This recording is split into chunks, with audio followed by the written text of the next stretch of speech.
book club time. It takes a lot for me not to finish the book. This last book I read was so shit. I just couldn't even finish it. I read like 2/3 of it, and then I was like, no, it's still not worth it. And I got it under recommendation from a friend, and I value their literary opinion, but it just didn't do it for me. It's called Dead 11. I already returned it, so I can't show it to you, but I'll put up a picture.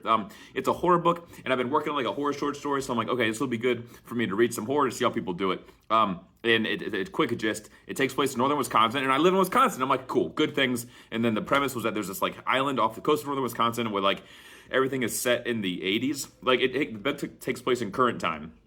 But something about this island is like, oh, it's like all mysterious because like everyone there lives like it's the 80s, and there's these rules that people there follow. And the book was just so bad and so boring. Like, all right. It sets up the premise well, right? It's like, ooh, it's mysterious, it's scary. There's some like cool imagery when it tells you about like what the islanders are doing and everything. And they do that for like maybe the first like 50 pages. There's like a mystery going on.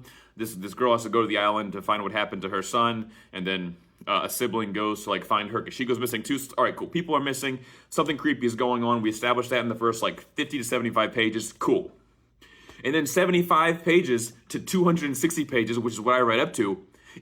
And they just keep saying that over and over and over and over. It's like, ooh, something scary and creepy is going on here. I'm like, yeah, I fucking get it. You told me that already. Can we progress the plot now? And then it just fucking doesn't. And then here's what also bothered me as well. We have like a cool atmosphere, right? We have this cool atmosphere, creepy island, strange islanders with their like kind of rituals and stuff. There's like these monster things. Cool, whatever.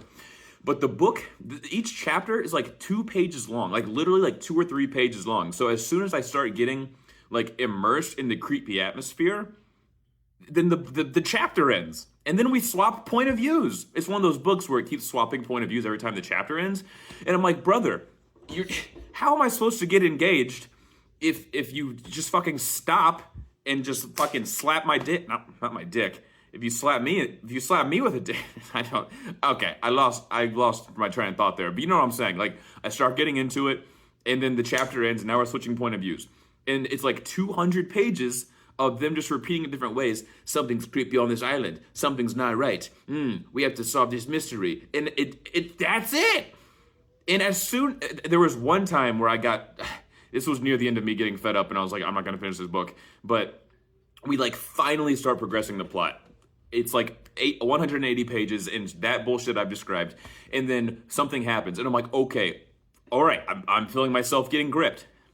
I feel like I'm getting immersed again. Okay, cool, good. We're gonna finally progress the plot. It took a while. Pacing's not my favorite thing, but we're finally gonna get there. And then a page later, the chapter ends. And then it switches the point of view 5 more times until it gets back to the actual thing that I was excited to read. And I'm like, all right, I'm done. This is fucking dumb. And then I was like, even if the book somehow miraculously makes the payoff worth it, it's not going to be worth it. Or like, it wouldn't be able to, even if it was the best ending ever written. Not to mention, I just wasn't really a big fan of her. I'm not sure who the author. I'm not sure who the author is. I wasn't a fan of the writing style either. I couldn't pinpoint. I don't remember I couldn't pinpoint right now off the top of my head what it was I didn't really like about it. I think it was actually I can if I think about it. I mean, it's horror, right? It's drama. It's mystery. So obviously there's like ways to write that give that feeling, right? Short, choppy sentences, kind of like jagged writing, stuff like that, you know? But it felt very overdone to the point, kind of like juvenile. I don't want to feel like an asshole. I'm always like, what if the author like somehow sees this video and then I'm just a dick?